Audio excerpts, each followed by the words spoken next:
Everything at my sister's wedding looked like a dream, sunlight spilling over the vineyard, laughter echoing through the garden, champagne glasses clinking in the breeze.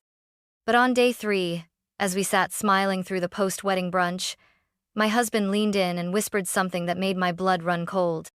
"We need to leave. Now." I froze. My fork stopped mid-air. "What the hell are you talking about?" I hissed under my breath. Ryan's eyes never left the groom. "You really didn't notice? The groom. He's not who he says he is." What he said next made my stomach twist into a knot so tight I couldn't breathe. My sister had just married a man who didn't exist. Before I tell you what we discovered, ask yourself this: have you ever looked into someone's eyes and felt something was off, even when everyone around you was clapping? You were probably right. 3 days earlier, everything had felt magical. Ryan and I had just pulled into the coastal resort in Santa Barbara, where Haley and Evan's wedding weekend was taking place. The property was stunning white stucco villas, sweeping ocean views, and palm trees dancing in the breeze. My sister had always dreamed of a wedding like this, and somehow, Evan had delivered. Haley met us at the main entrance, glowing in a flowing blue sundress. Her blonde hair was curled to perfection, and her eyes were lit up like a kid on Christmas morning. Ryan," she squealed, pulling me into a hug so tight I nearly dropped my overnight bag. "I'm so glad you're here." She turned to Ryan and gave him a warm smile. "And thank you for finally taking time off. I told Emily this wouldn't be complete without you." "It's good to finally meet Evan properly," Ryan said. "He must be a hell of a guy to make her this happy." "Oh, he's perfect," Haley said, practically floating. "You'll see." And we did, at least on the surface. Evan Blake was every inch the ideal man. Tall, clean-cut, charming. He greeted me with a firm handshake and a gentle kiss on the cheek. "So, this is the famous big sister," he grinned. "You two really do look alike." I laughed, flattered, as Haley beamed. Our parents, Janet and Paul Carter, were already seated on the villa terrace sipping wine and gushing over Evan. Dad shook his hand like he'd known him for years. Mom kept commenting on how respectful and put together he seemed. The welcome dinner that night was like something out of a movie. Candles flickered under hanging lights, a jazz quartet played in the background, and everyone looked like they'd stepped out of a lifestyle magazine. Evan made a toast that had even my cynical uncle tearing up. Haley looked at him like he'd hung the moon. Ryan leaned over during the applause and said quietly, "He's got presence," like he rehearsed that. I smiled, not taking him seriously. Maybe he did. It's a wedding, not a TED Talk. "Still," Ryan muttered, eyes following Evan across the room. "Something about him feels too curated." I brushed it off. Ryan was always a bit suspicious of people who seemed too polished. As a cybersecurity analyst, he was trained to spot patterns and anomalies and, sometimes, he overanalyzed. But in that moment, surrounded by fairy lights and laughter, I didn't feel a single warning bell. I wish I had. The next morning started with a yoga session on the lawn. Haley had arranged a private instructor, and while everyone was stretching into sun salutations, Evan brought out fresh smoothies for the bridesmaids. "Isn't he the sweetest?" Haley whispered to me, cheeks flushed with joy. I nodded. Objectively, yes. Evan was attentive, thoughtful, always 2 steps ahead. But there was something calculated about it. Like he was ticking boxes off a checklist rather than acting from genuine care. Later that afternoon, Ryan and I went for a walk along the bluff trail behind the resort. The ocean stretched out like glass beneath us, but Ryan wasn't admiring the view. He was thinking. "He's too smooth," Ryan said finally. "Still on this?" I teased. "I'm not being paranoid, Em," he replied. "He has 2 phones. I saw him switch them behind his back this morning, one with a black case, one with a red one. Maybe one's for work," I said, trying to sound logical. "He does run some kind of startup, doesn't he?" "That's the thing," Ryan said. "No one here, including your dad, seems to know exactly what that startup does, and I checked, there's no company registered under his name in California." I stopped walking. "You looked him up?" Ryan nodded, unapologetic. I just did a basic name and state search. Nothing came up, not even a LinkedIn. That gave me pause. In today's world, everyone had a digital footprint, especially someone as high profile as Evan supposedly was. Could be under a parent company? I offered weakly. Maybe, Ryan admitted. But you've got to admit it's strange. That night, at the rehearsal dinner, I started watching more carefully. Evan was charming, as always. He made a point to toast my parents, complimenting my mother's cooking and my father's career in finance. He asked Haley's childhood best friend about her job at the hospital, and remembered the name of her dog. But when no one was watching, I caught little Flickershe's jaw tightening when someone interrupted him, his eyes narrowing when the photographer asked him to pose differently. Twice during dinner, he stepped away to take phone calls. Once, when I walked past the hallway to the back patio, I caught him speaking sharply into his phone. "No, it has to be done before Sunday," he hissed. "I don't care what it takes. Do not screw this up." When he saw me, his face changed, in an instant smile on, voice light. "Just a quick business call," he said, tapping his phone. "Don't worry, nothing's going to ruin this weekend." But something already had. I just didn't know it yet. The morning of the wedding day, the estate buzzed with energy. Hairdryers whirred, steam rose from pressed gowns, and makeup brushes moved like tiny wands of magic. Haley was in her element, laughing with her bridesmaids, drinking mimosas, floating through the suite in a silk robe embroidered with bride. She looked radiant. If anything was bothering her, it didn't show. Evan stopped by to drop off a handwritten note for Haley before the ceremony. It was folded carefully, sealed with wax, and tied with a navy ribbon. "She deserves a little extra today," he said, smiling as he handed it to me. "Tell her I'll see her at the altar." He looked sincere, calm, perfect. But after he left, Ryan pulled me aside in the hallway. "I don't want to ruin anything, but I just ran a facial recognition scan." I blinked. "You? What?" "I used one of the wedding photos your mom posted last night," he said. "Ran it through a secure database. Evan's face came up 3 hits, 3 aliases, 3 different states." I stared at him, my stomach turning. He used to go by Tyler Evans in Nevada, then Jared Lawson in Texas. Both identities are linked to women who filed fraud complaints. Nothing stuck. He's slippery, but it's not nothing. My heart pounded. "Are you absolutely sure?" Ryan hesitated. "Facial recognition isn't perfect, but the match confidence was over 90%. That's not random." I didn't want to believe it, but something inside me, same thing that had felt off since we arrived, tightened into a knot. Later that afternoon, I was helping Haley adjust her veil when Stephanie, her college roommate and bridesmaid, mentioned something odd. "I can't believe Haley ended up with Evan," she said, laughing. "I still remember when she was obsessed with that guy from Aspen she dated for 2 years." "Evan is the guy from Aspen," I said, confused. Stephanie blinked. "No, that guy's name was Logan. Haley showed me his picture. Different guy entirely." I froze. Different name. Different face?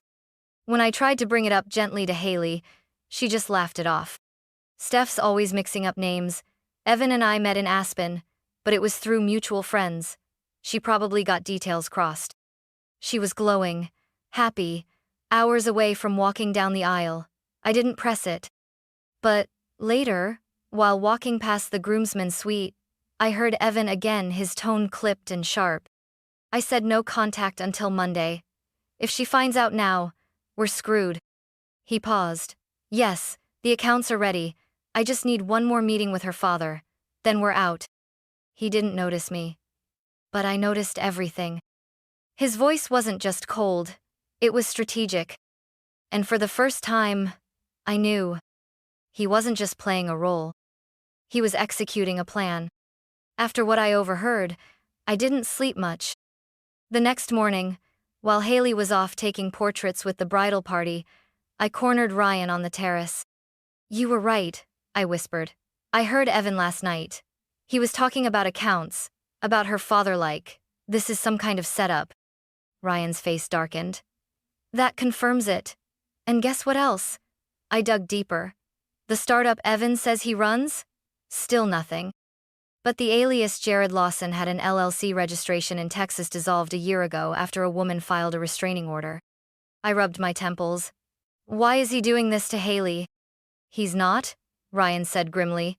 He's using her, just like he used the others. She's the access point. To what? I didn't have to wonder long. That afternoon, my dad mentioned casually over champagne that he and Evan were planning to chat about some real estate ventures. He's got an uncle in Palm Springs who flips boutique hotels, Dad said, clearly impressed. Wants to loop me in. My father ran a real estate investment firm that managed millions. For a predator, it was the jackpot. I tried to stay calm. Has he seen any of your business plans? Dad chuckled. Just the pitch decks. Nothing sensitive. Why? I shook my head. Just curious. Ryan's words echoed in my head. She's the access point. Later that day, during the cocktail hour before the reception, I overheard Evan talking to one of my uncles about Aspen. You know, that's where I met Haley, he said casually, sipping from a whiskey glass. She spilled coffee on me at a ski lodge cafe. Total meet cute. My blood ran cold. 2 nights ago, he'd told the story at dinner. That they met at a fundraising gala. Said Haley had been dragged there by a friend, and he'd been presenting for a nonprofit. Which one was it? When I asked Haley again, she repeated the ski lodge version. He always teases me for being clumsy, she giggled. It was such a mess. I had whipped cream on my coat for days. 2 stories. 1 lie. I pulled Ryan aside. He's not just inconsistent. He's good at it, I said. He's giving different people different backstories and hoping we don't compare notes. Ryan nodded. It's a common manipulation technique. Create just enough warmth, charm, and false familiarity that no one wants to question you. But I was done being polite. I needed to protect my sister. Even if it meant breaking her heart. It wasn't until late that night, after the reception had ended and the last sparkler had fizzled out, that Ryan showed me what he had been working on behind the scenes. We were back in our suite, still dressed in formal wear, the distant sound of music drifting up from the garden. Ryan sat on the edge of the bed, phone in hand, expression grave.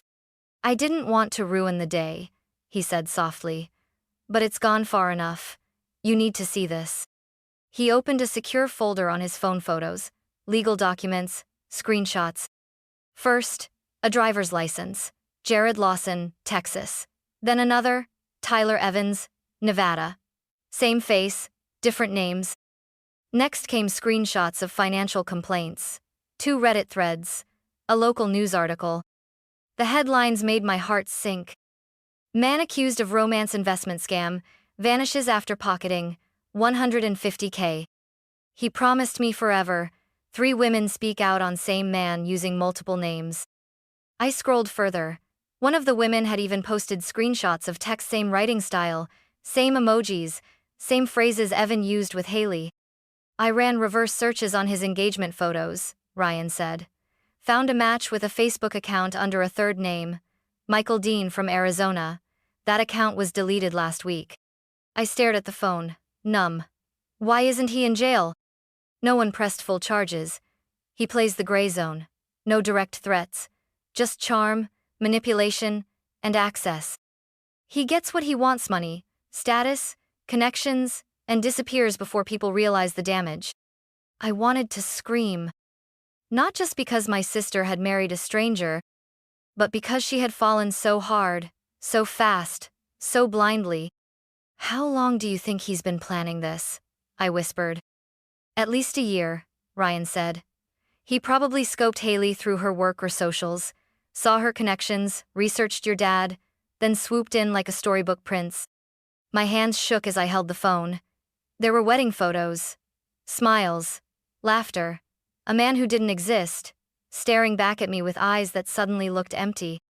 We have to stop him, I said, standing up. We will, Ryan replied, but we have to be careful. He's good at slipping away when cornered. If we confront him too soon, he'll vanish. Again. So what do we do? Ryan looked at me, steady. We get Haley somewhere private. We show her this, and we make sure she's safe before we say anything to him. It was nearly midnight. The wedding was over. The fallout hadn't even begun. The morning after the wedding, the atmosphere was light and sleepy. Guests drifted into the estate garden for the farewell brunch, sunglasses on, coffee in hand, still basking in the afterglow of what they thought was a flawless celebration. Haley was seated at the head table, radiant in a soft ivory sundress, her hair tied back in a ponytail, laughing as she sipped mimosas with our parents. Evan was next to her, charming as ever, tossing inside jokes at the groomsmen and greeting guests like he'd known them for years. It made my skin crawl. Ryan was tense beside me, checking his phone repeatedly. He'd looped in one of his cybersecurity contacts, who had just confirmed it. The aliases all connected. 3 women had filed financial fraud claims. One even named Haley's new husband direct under a name he'd used in Colorado. It was time. I stood up and whispered to Ryan, "Let's get her, now." We waited until Haley got up to use the restroom and followed her quietly down the hall. I gently called out, "Hey, can I talk to you for a sec?" She smiled, still glowing. "Sure. Is everything okay?" I hesitated. "Can we go somewhere private?" She looked concerned but nodded. We stepped into one of the side suites. Ryan closed the door behind us. "Okay," Haley said slowly. "What's going on?" I didn't waste time. I pulled out Ryan's phone, opened the folder of evidence, and placed it in her hand. What is this?" "Haley," I said gently. "Evan isn't who he says he is. His real name is unknown, but he's used at least 3 aliases in the last 5 years. He has a pattern meeting women, marrying fast, accessing their family's finances, and disappearing." She blinked, her mouth slightly open. "No," she whispered. "No. This is some kind of mistake." Ryan stepped forward. "We've verified it all, Haley. Names, documents, court records. He's under investigation in 3 states. She scrolled, her hand starting to tremble. This isn't Evan. This isn't my Evan." "I overheard him," I said softly. "Multiple times. Talking about your dad. About accounts. About making a move before Monday." Her face crumpled. "He told me he loved me," she whispered. "He said he wanted to build a life with me." "He said the same to others," Ryan said gently, almost word for word. For a long moment, Haley just stood there. Her entire body seemed to deflate, like the air had been sucked out of her chest. And then, she straightened. "I want to confront him," she said. "I want to hear it from him." "Haley, that's not safe," I said. "I don't care. I need to see his face when he realizes I know." We agreed on a plan. Haley would invite Evan into the garden-side pergola for a private moment. Ryan would discreetly text a contact at the local sheriff's office, who was already on standby thanks to the flagged identity report. 15 minutes later, Haley sat across from Evan under a flowering arch, hands in her lap, calm but cold. "I just want to ask one thing," she said. "Who are you? Really?" Evan blinked. "What?" She slid the phone across the table. "Your face. 3 names, 3 women, 1 pattern." His expression didn't break for a second. "Haley, I can explain." But then he saw Ryan and me emerging from the path. He stood suddenly, knocking over his chair. "You don't understand," he snapped. "It's more complicated than that." "Not anymore," Ryan said, raising his phone. "We've already sent everything to law enforcement." Footsteps. A deputy emerged from the hedge line, hand resting on his belt. "Evan Blackcave, that's your name, I need you to come with me." For the first time, Evan's mask cracked. He looked at Haley, eyes pleading. We were happy. I could have made it real. She didn't even flinch. "You never gave me that choice." As they cuffed him and led him away, I watched my sister crumble and rebuild all in one breath. She didn't cry, not yet. But her eyes were no longer soft. They were awake. The rest of the day blurred into fragment sirens, statements, stunned guests whispering in corners, and our mother sobbing into a linen napkin as the deputies took Evan away in handcuffs. My father was livid, not just at Evan, but at himself. How could I have let this happen? He muttered over and over, pacing across the patio. He complimented your quarterly reports and memorized Mom's bruschetta recipe, I said gently. You weren't careless, he was calculated. Haley sat in silence for hours. She refused food, barely blinked. It wasn't until late evening after most of the guests had left, and the estate was eerily quiet that she finally spoke. Do you think he ever loved me? She asked. Her voice was so small, I almost didn't hear it. I didn't answer right away. Instead, I knelt beside her, wrapping my arms around her shoulders. I think he loved control, not you. She nodded slowly. Then I'm glad he lost it. That night, she moved into my guest room. The suite she had shared with Evan remained untouched. We left it that way. 6 months later, Haley still hasn't said the word wedding.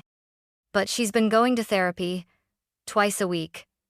Some days are harder than others, especially when old photos pop up in her phone memories, or when someone casually asks how married life is going. She usually just smiles and changes the subject. She's living with me and Ryan for now. Our guest room has turned into her sanctuary, plants on the windowsill, a new journal beside her bed, and no reminders of Evan anywhere in sight. Our parents are slowly regaining balance too. Dad hired a private investigator to audit every account, and Mom's been attending a support group for family members of scam victims. As for me, I've learned something simple but profound. Real love doesn't confuse, it clarifies. It doesn't isolate, it protects. Haley says the hardest part wasn't that Evan lied, it was that she believed him over herself. But next time, she told me just last week, if something feels wrong, I'll trust the silence more than the words. I don't know when she'll love again. But I do know this. She won't be fooled again. Not because she's jaded, but because now, she's awake. And this time, her heart isn't just open. It's guarded by truth.